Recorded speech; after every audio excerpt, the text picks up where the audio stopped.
எனக்குன்னு தனிப்பட்ட முறையில் நம்ம வந்து லெஃப்ட் தான். நீங்கள் தோழர்னு சொல்லும்போது தெரியும் நம்ம வந்து லெஃப்ட் தான். நம்மளுக்கு வந்து கம்யூனிஸ்ட் சித்தாந்தம் வந்து எப்பயுமே பிடிக்கும். சின்ன வயசுலலாம் சொல்லுவாங்க பிரச்சாரத்துக்கு போகும்போது. அப்பா அம்மாலாம் ஒவ்வொரு கட்சிக்கு பிரச்சாரத்துக்கு போவாங்க. அப்போல்லாம் வந்து உண்டியல் குலுக்கிட்டு இருப்பாங்க வந்து. எனக்கு அப்போ இருந்தே யார்ரா அது இப்படின்னு சொல்லி தோணும். ஆனால் நான் படித்த என்னோட அனுபவத்தில் சிம்பிளாக சொல்லணும்னா கம்யூனிசம்னா உயிர். எப்படின்னா அந்த பிறப்புக்கும் எல்லா மனிதனுக்கும்னு சொல்லியிருக்கலாம். ஆனால் பிறப்புக்கும் எல்லா உயிருக்கும்னு சொல்லியிருக்காங்க. அந்த மாதிரி தான் கம்யூனிசமும் சக மனுஷனுக்காக மட்டும் இல்லாமல் எல்லா உயிர்களுக்காகவும் போராடக்கூடிய குரல் கொடுக்கக்கூடிய ஒரு சித்தாந்தம் கம்யூனிசம். லெஃப்டாக இருக்கிறது வந்து எந்த அளவு வந்து சிந்தனையில் உங்களுக்கு ஒரு மாற்றத்தை கொடுத்துருக்கு அப்படின்னு லெஃப்டாக இருக்கிறதுனால தான் என்னால் சமூகம் சார்ந்து சிந்திக்க முடியுது, மக்கள் சார்ந்து சிந்திக்க முடியுது. சாமி கும்பிட விட மாட்டான், தேரை தெருவுக்குள்ள விட மாட்டான், நன்கொடை வசூலிக்க மாட்டான். அப்புறம் இதெல்லாம் கோர்ட்டில் இந்த விஷயத்தெல்லாம் கோர்ட்டு தலையிட்டு தீர்ப்பு சொல்ல வேண்டியதாக இருக்குது. நம்மளாம் இன்னும் அந்த பழைய புராண கதைகளை பேசிட்டு பெருமைகளை பேசிட்டு இன்னும் இழிவாக தான் இருப்போங்கிறதுக்கு அந்த கோர்ட்டு தீர்ப்பு தான் உதாரணம். எங்களோட மோட்டிவ் வந்து overall community change, overall social change. அதுக்கு வந்து சும்மா வீடியோ போட்டுக்கிட்டு இருந்தால் மட்டும் அது கண்டிப்பாக நடக்காது. களத்தில் இறங்கி ஒர்க் பண்ணணும். அப்போ தான் வந்து நம்ம நினைக்கிற பெரிய மாற்றம் வரும். பொலிட்டிக்கலான ஜேர்னலுக்கு மூவ் ஆகணும்னு எந்த இடத்துல யோசிச்சீங்க? இல்லை சிலர் வீடியோஸ் அப்படி தயாரிக்கும் போது வேணான்னு சொல்லுவாங்க, இல்லை எதுக்கு இந்த ஏரியா நமக்குன்னு சொல்லுவாங்க. நீங்கள் அந்த இடத்துல மூவ் ஆகிறதுக்கான காரணம் அரசியலில் நீ தலையிடலைன்னா அரசியல் வாழ்க்கையில் தலையிடுன்னு சொல்கிறாங்க. அந்த மாதிரி தான். அப்போ ஆட்டோமேட்டிக்காகவே வந்து நம்ம அரசியலில் தலையிடணும் அப்படிங்கிற மாதிரி ஒரு இப்போ நம்ம வந்து அம்பேத்கரிஸ்ட் இருக்காங்க, பெரியாரிஸ்ட் இருக்காங்க, மார்க்சிஸ்ட் இருக்காங்க, லெனினிஸ்ட் இருக்காங்க. நாளைக்கு அவங்களையும் இதே மாதிரி வந்து தீவிரவாதி அப்படின்னு சொல்லிடுவாங்களோ அப்படிங்கிற அந்த காலம் வந்தாலும் ஆச்சரியப்படுறது இல்லை. ஏன்னா அதை நோக்கி தான் நம்ம போய்கிட்டு இருக்கோம். அப்படி ஒரு என்ன சொல்கிறது, ஒரு இறுக்கமான சமுதாயத்தை நோக்கி நம்ம போய்கிட்டு இருக்கோங்கிறதா ஒரு பயமான ஒரு விஷயமா இருக்குது. காம்ரேட் டாக்கீஸ் தோழர்களுக்கு வணக்கம். இன்னைக்கு நம்மளோட பேசுறதுக்காக ஒருத்தர் இணைஞ்சிருக்கிறாரு. அவரை இதுக்கு முன்பு நீங்கள் நிறைய சமூக வலைதளங்களில் சட்டம் தொடர்பான நிறைய விழிப்புணர்வு வீடியோக்களில் பார்த்துருக்கலாம். அவரை அறிமுகப்படுத்துறதுக்கு முன்னாடி எப்படி அறிமுகப்படுத்துறதுன்னு அவர்கிட்டயே கேட்டுறேன். வணக்கம் தோழர். எப்படி உங்களை தோழர்னு அறிமுகப்படுத்தலாமா? தோழர்னு அறிமுகப்படுத்திட்டீங்க. இதுக்கு மேலே ஒரு பெரிய அறிமுகம் தேவையில்லைன்னு நினைக்கிறேன். தோழர் காளிதாஸ் அவர்கள், உங்களுடைய நிறைய வீடியோஸ் நாங்கள் பார்த்துருக்கோம். சட்ட விழிப்புணர்வு தொடர்பாக நிறைய விஷயங்கள் சோஷியல் மீடியா திறந்தாலே உங்களுடைய வீடியோ பார்க்காம யாருமே இருந்திருக்க மாட்டாங்க. சமீப காலமாக நிறைய அரசியல் விழிப்புணர்வு தொடர்பான நிறைய வீடியோக்களும் போடுறீங்க. நாட்ட பொலிட்டிக்கல் பார்ட்டி இஷ்யூ பேஸ்டாகவும் நிறையா போடுறீங்க. ஆமாம். நாங்கள் வந்து ஒரு முறை மதுரையில் வன்னிவேலம்பட்டி அப்படிங்கிற ஒரு கிராமம், கம்யூனிஸ்ட் கிராமத்தை பற்றி எடுத்துருந்தோம். அதை பற்றியும் பேசியிருந்தீங்க. ஆக்சுவலி நம்ம காம்ரேட் டாக்கீஸ் பார்த்து தான் நான் அங்கே இடத்துக்கே போனது. ஸோ அதுக்கு காம்ரேட் டாக்கீஸ்க்கு நான் முதல்ல நன்றி சொல்லுவேன். ரொம்ப நன்றி. இப்போது வன்னிவேலம்பட்டி பற்றி பேசணும் அப்படின்னா முதல்ல உங்களுக்கு அந்த வீடியோ பார்த்து நீங்கள் இன்ஸ்பயர் ஆயிருந்தாலும் அந்த கிராமத்துக்குள்ளே போகும்போது உங்களுக்கு எப்படி இருந்தது? ஏன்னா நாங்கள் ஒரு லெஃப்டாகவே எப்போவுமே டீல் பண்ணுற ஒரு இடத்துல இருக்கிறோம். பட் ஒரு காமன் பீப்புளாக சொசைட்டியை தொடர்ச்சியாக பார்த்துட்டு இருக்க ஒருத்தரா வன்னிவேலம்பட்டி கிராமத்துக்குள்ளே போகும்போது உங்களுக்கு எப்படி இருந்தது? நாங்கள் 5 வருஷமாக சட்டம் சம்மந்தமான விழிப்புணர்வு வீடியோக்கள் பண்ணிக்கிட்டு தான் இருக்கோம். அந்த 5 வருஷத்தில் நிறைய கிராமங்களுக்கு போயிருக்கோம். அந்த கிராமங்களில் கிராம சபை உள்ளிட்ட நிறைய விஷயங்கள் நாங்கள் பார்த்துருக்கோம். நிறையா கலாய்வும் பண்ணியிருக்கோம். அந்த வகையில் வன்னிவேலம்பட்டி காம்ரேட் டாக்கீஸ் பார்க்கவும் தான் வன்னிவேலம்பட்டிங்கிற ஒரு கிராமம் இருக்குது. அது கம்யூனிசம் கிராமங்கிறது தெரியும். அதுக்கு முன்னாடி தெரியாது. ஓகே. அப்போ அந்த கிராமத்துக்குள்ளே போகும்போது அந்த வீடியோவில் நான் எப்படி பார்த்தேனோ அப்படியே தான் அந்த ஊர் இருக்காங்க. ஒரு நல்ல அனுபவமாக இருந்துச்சு. நிறைய விஷயங்கள் தெரிஞ்சிருக்காங்க. இன்ஃபேக்ட் வரலாறு பற்றி, அந்த கம்யூனிசம் பற்றி எனக்கு தெரியாத விஷயங்கள் கூட அந்த ஊர் மக்களுக்கு தெரிஞ்சிருக்கு. ஸோ அந்தளவுக்கு ஒரு கம்யூனிசம் வில்லேஜாக அந்த ஊர் மக்கள் இருந்திருக்காங்க. இன்றைக்குமே சாதி மறுப்பு திருமணம் பண்ணுறாங்கிறது ஒரு பெரிய ஆச்சரியமான ஒரு விஷயமா இருக்குது, அதுவும் கிராமத்தில். ஓகே. இப்போது சட்டம் தொடர்பாக நிறைய வீடியோக்கள் உங்களோட பார்த்துருக்கோம். நிறையா மக்களுக்கு அவேர்னஸ் பண்ணுற நிறைய விஷயங்கள் பார்த்துருக்கோம். பொலிட்டிக்கல் இஷ்யூ அட்ரஸ் பண்ணணுங்கிற இடத்துக்கு எப்போ நீங்கள் வந்தீங்க? ஏன் அது மீது உங்களுக்கு அந்த ஆர்வம்? ஆக்சுவலி எனக்குன்னு தனிப்பட்ட முறையில் நம்ம வந்து லெஃப்ட் தான். நீங்கள் தோழர்னு சொல்லும்போது தெரியும் நம்ம வந்து லெஃப்ட் தான். நம்மளுக்கு வந்து கம்யூனிஸ்ட் சித்தாந்தம் வந்து எப்பயுமே பிடிக்கும். சின்ன வயசுலலாம் சொல்லுவாங்க பிரச்சாரத்துக்கு போகும்போது. அப்பா அம்மாலாம் ஒவ்வொரு கட்சிக்கு பிரச்சாரத்துக்கு போவாங்க. அப்போல்லாம் வந்து உண்டியல் குலுக்கிட்டு இருப்பாங்க வந்து. எனக்கு அப்போ இருந்தே யார்ரா அது இப்படின்னு சொல்லி தோணும். ஸோ அப்போ விவரம் தெரிஞ்சப்போ தான் வந்து கம்யூனிஸ்ட் கட்சி இவங்க வந்து மக்கள்கிட்ட வந்து காசு வாங்கி தான் மக்களுக்காக கட்சியை நடத்துகிறாங்க அப்படின்னு சொல்லி அதுக்கப்புறம் தான் கொஞ்சம் கொஞ்சமாக படித்து தான் வாசிப்பு தான் வந்து இந்த சித்தாந்தத்துக்குள்ளே கொண்டு போச்சு. என்னை பொறுத்த வரைக்கும் கம்யூனிசம்னு சொல்லி நிறையா பேர் என்னமோ பேசுவாங்க. நவீன அறிவியல் நோக்கிய சமுதாய கட்டமைப்பு, அரசியல் கட்டமைப்பு அப்படின்னு டெக்னிக்கலாக நிறையா சொல்லுவாங்க. ஆனால் நான் படித்த என்னோட அனுபவத்தில் சிம்பிளாக சொல்லணும்னா கம்யூனிசம்னா உயிர்.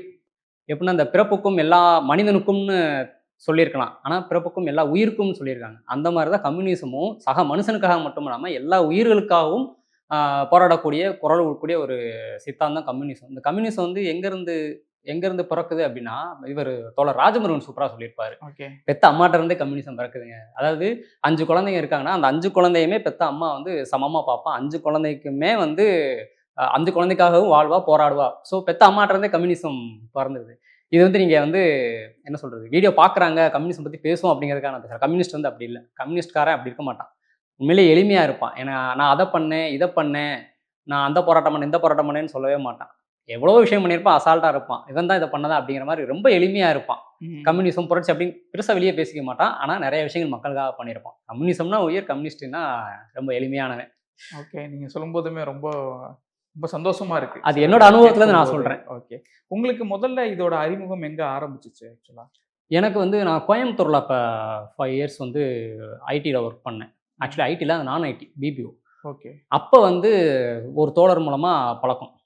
ம். தமிழின்னு சொல்லி ஒரு தோழர். அவர் மூலமா எல்லா தோழர்களும் பழக்கம். எல்லா போராட்டங்களும் பழக்கம். அப்ப இருந்து தான் எனக்கு ஓரளவுக்கு அரசியல் புரிதல் வர ஆரம்பிச்சது. ஓகே. அப்ப ஸோ ஃபேமிலியா இந்த பேக்ரவுண்ட் இல்ல. ஃபேமிலில எந்த பேக்ரவுண்ட் இல்ல. ம். ஒவ்வொருத்தரும் பழமையான கட்சிகளுக்கு ஓட்டு போட்டுக்கிட்டு இருக்காங்க இன்னைக்கு வரைக்கும். ஓகே. முதல் தலைமுறையா ஆமா, கம்யூனிஸ்ட் ஆமா. நம்பிக்கை வந்திருக்கு. உங்களோட இதுக்கு முன்பெல்லாம் பேசும்போது நிறைய கள போராட்டங்களுக்கும் நீங்க போயிருக்கீங்கன்னுலாம் ஆமா, கேள்விப்பட்டோம். ஆமா. என்னன்னா, ஃபர்ஸ்ட்டு என்னோட போராட்டம் வந்து எங்க ஊர்ல சிவகாசியில பட்டாசு பட்டாசு தொழிலாளர்களுக்காக பண்ணது. அப்ப ம். வந்து அ சார்ட்ல எழுதி போராடுவோம் அந்த மாரி எழுதிலாம் பண்ணது. அதுக்கப்புறம் 2வதா பண்ணது வந்து இலங்கை தமிழர்களுக்காக பண்ணது காலேஜ் படிக்கிறப்போ. ஓ! அதுக்கப்புறம் வந்து ஜல்லிக்கட்டு போராட்டம், அதுக்கப்புறம் ஸ்டெர்லைட் போராட்டம். ஸோ இந்த மாரி நெறையா போராட்டத்துல நானும் போயிருந்திருக்கேன். நெறைய ஓகே. அனுபவம். சரி. அப்புறம் எப்படி இந்த மீடியாக்குள்ள வந்தது? நமக்கு என்னதான் போராட்டம், சித்தாந்தம் இருந்தாலும், நமக்கு ஆர்ட் அப்படின்னு சொல்லி ரொம்ப பிடிக்கும். அந்த ஆர்ட்ல மீடியா தான் நமக்கு பேஷன். மீடியா, சினிமா இது சார்ந்து இயங்குறது தான் நமக்கு பேஷன். அதுதான் மக்கள்ட்ட நம்ம ஏதாவது ஒரு விஷயம் நல்ல விஷயம் பண்றோம்னாலும் சரி, இல்ல நம்ம நல்ல விஷயங்கள் சொல்றோம்னாலும் சரி, மக்கள்ட்ட கொண்டு போய் ஈஸியா சேர்க்கிறது வந்து மீடியா தான். அதுவும் இல்லாம ம். நம்ம நெறைய படங்கள் பார்த்து வந்திருக்கோம். ஸோ அதோட தாக்கம் இருக்கும்ல. அதனால ம். இயல்பாவே மீடியாக்குள்ள பேஷன். அதனால இங்க வாய்ப்பு கிடைக்கும். நம்ம மீடியாக்குள்ள வந்தாச்சு. ஓகே. இப்ப நீங்க இதுவரைக்கும் பண்ண நெறைய ஸ்டோரீஸ்லாம் பண்ணியிருக்கீங்க. நம்மளே ம். பேசும்போது குறிப்பிட்டு சொன்னோம். உங்கள ரொம்ப இன்ஸ்பயர் பண்ண விஷயங்கள், பொலிட்டிக்கலாவும், நான் ம். பொலிட்டிக்கலாவும் இல்ல பண்ண விஷயங்கள்ல உங்கள ரொம்ப அப்ரிஷியேட் பண்ண விஷயங்கள் அந்த மாரி ஏதாவது ஸ்டோரீஸ் கேட்குறீங்களா? ஸ்டோரீஸ் கேட்கிறேன். டாக்குமெண்ட்ரி. ம். ஆ ஆனமலை போயிருந்தோம். ஆனமலை வந்து ஆக்சுவலி அது சடன் பிளான் பண்ணி போனது. ம். ஆனமலைங்கிற ஒரு நாவல் படிச்சோம். பிரசாந்த்ன்னு சொல்லி ஒரு தோழர் எழுதியிருப்பாரு.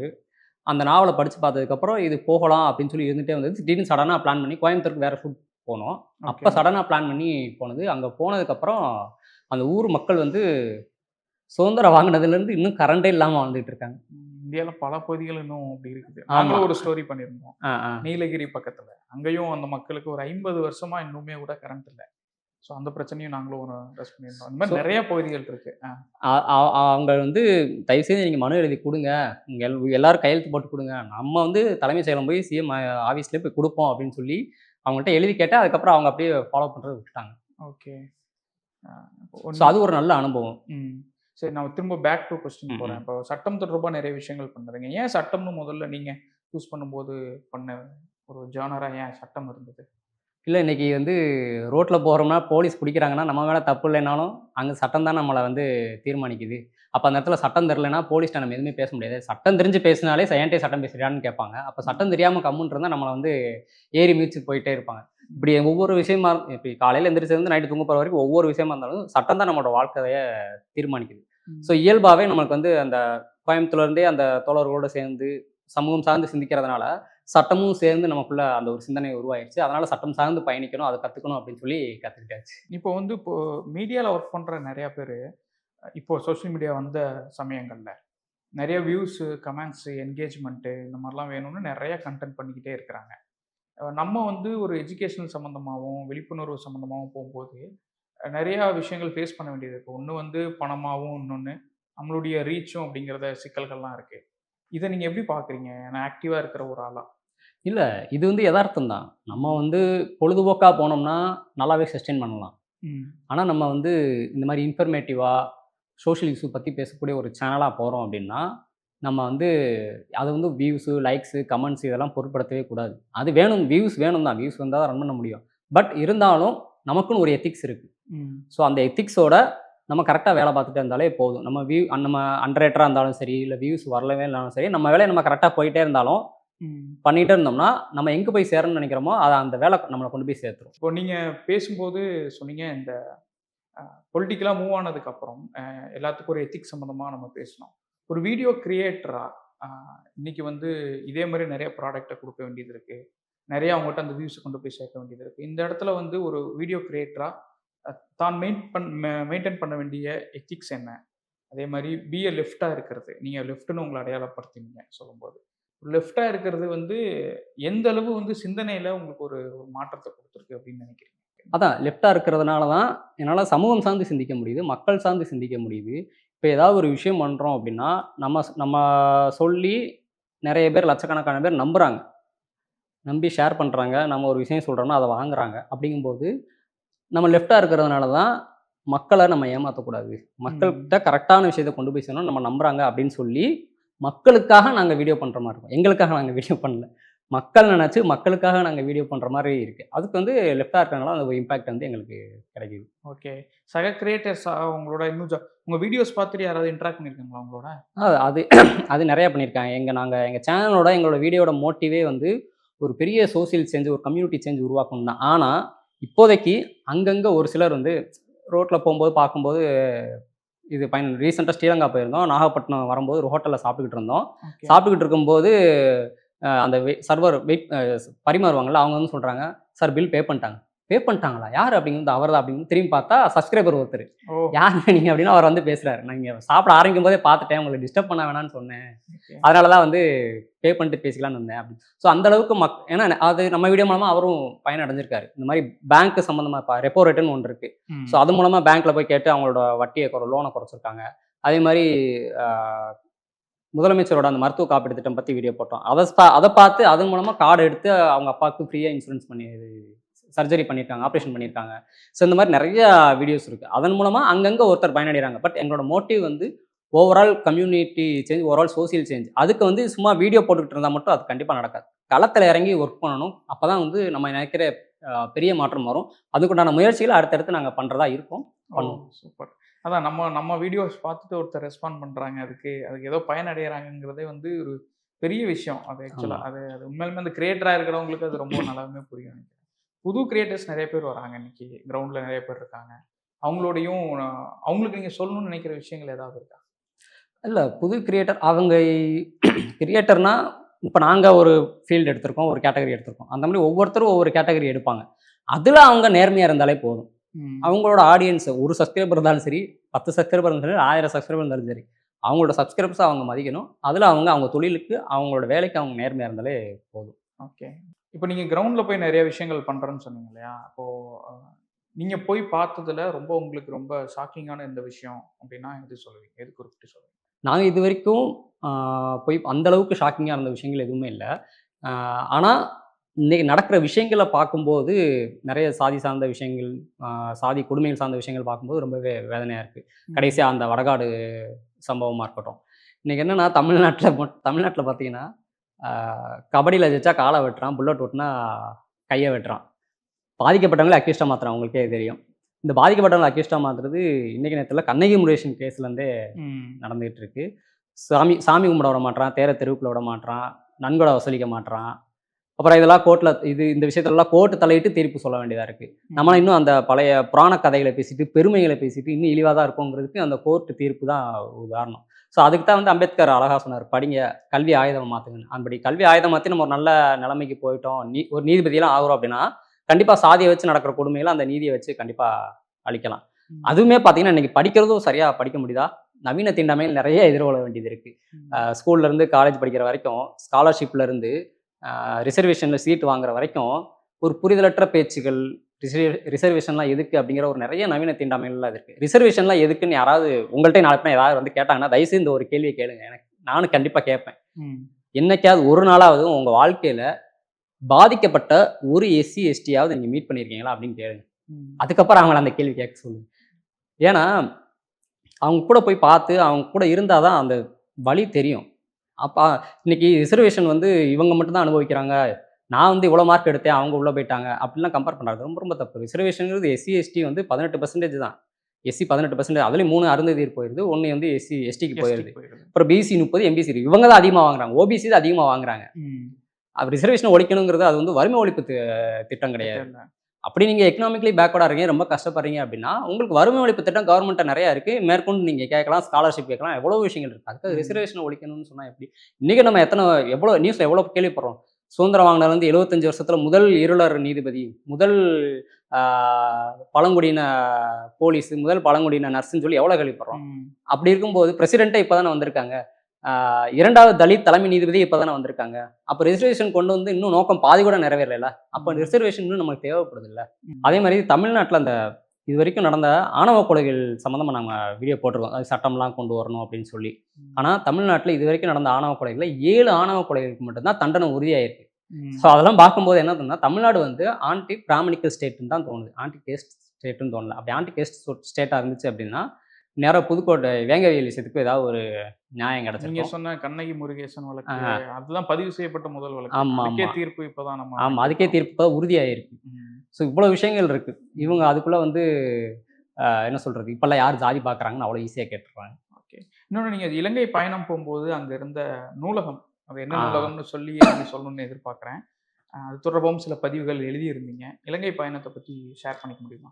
ஆ இலங்கை வந்து நம்ம வந்து தனிப்பட்ட முறையில போனது. அது சேனலுக்காக போனதில்ல. தனிப்பட்ட முறையில தோழர்களோட சேர்ந்து யாழ்ப்பாணம் நூலகத்துக்கு ஒரு புக் டொனேட் பண்ணலாம். அது ஒரு ஆசை ரொம்ப நாள் ஆசையா இருந்துச்சு. ஓகே. இந்த கப்பல் விட்டுருந்தாங்க. அதனால சரி அது ஈஸியா இருந்துச்சு போலான்னு போயிட்டு வந்தோம்.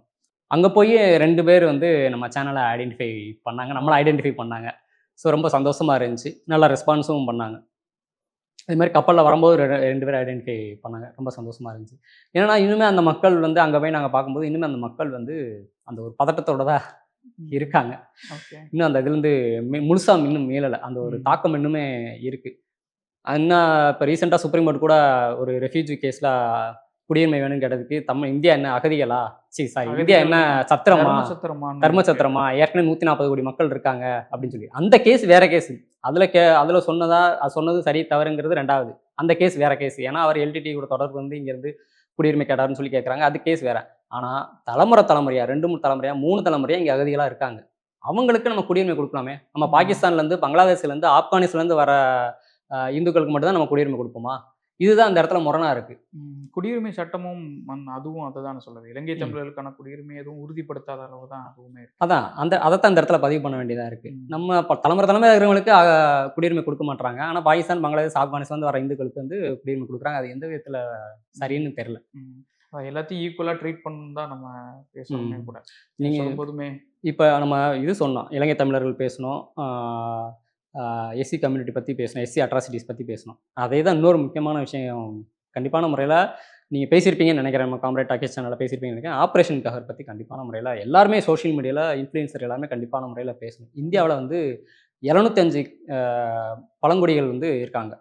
கிட்டத்தட்ட 2011 கணக்குப்படி ஒரு 10 கோடிக்கு பேருக்கு மேல பழங்குடிகள் இருக்காங்க.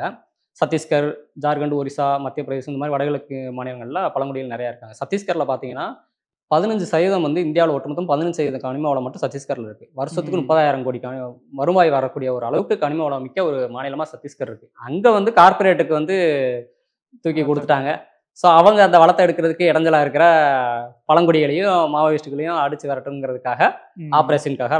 ஆப்பரேஷன் பிளாக் ஃபாரஸ்ட்ன்னு ஒரு வேட்டைய நடத்திட்டு இருக்காங்க. எனக்கு இந்த இடத்துல என்ன ஒரு பயம் வருது அப்படின்னா, வெளிப்படையா பயம்னே சொல்லலாம். என்னன்னா, இப்ப சீன புரட்சியாளர் மாவோ அவர் வந்து ரெட் காரிடர்ன்னு சொல்லுவாங்க.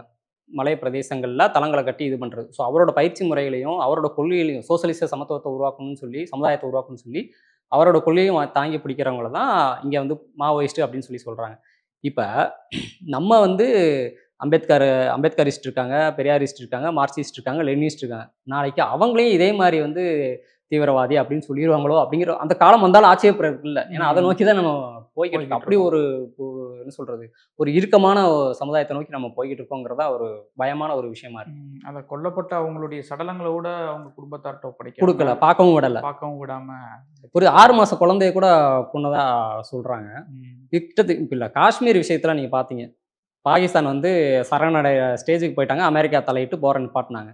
இங்க நம்ம ஆப்பரேஷன் ககர்ல நாங்கள் ஆயுதங்கள்லாம் ஒப்படைச்சிடுறோம், எங்கள் கோரிக்கையை நிறைவேற்றுங்கன்னு சொல்கிற அவங்கள போய் நம்ம வந்து பாகிஸ்தான் போருக்கு பயன்படுத்துகிற ஆயுதங்களை கொண்டு போய் தாக்கி அழிக்கிறோம். அப்போ இது அப்பட்டமாக தெரியுது உள்நாட்டின அழிப்பு போர் அப்படின்னு சொல்லி.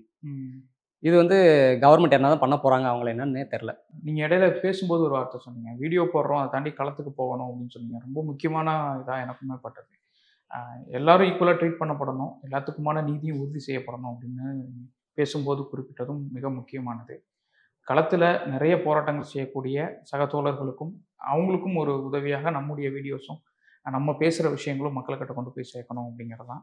உங்களுடைய நேரத்துக்கும் உங்களுடைய கருத்துக்கும் ரொம்ப நன்றி. வரக்கூடிய காலங்களில் இன்னும் டீட்டெயிலாக நிறைய விஷயங்கள் பேசலாம். மிக்க நன்றி. எனக்கு இந்த வாய்ப்பு கொடுத்த காம்ரேட் டாக்கி சேனலுக்கும் தோழர்களுக்கும் ரொம்ப ரொம்ப நன்றி. மிக்க நன்றி. தோழர்களுக்கு நன்றி. மீண்டும் ஒரு நிகழ்ச்சியில் சந்திப்போம்.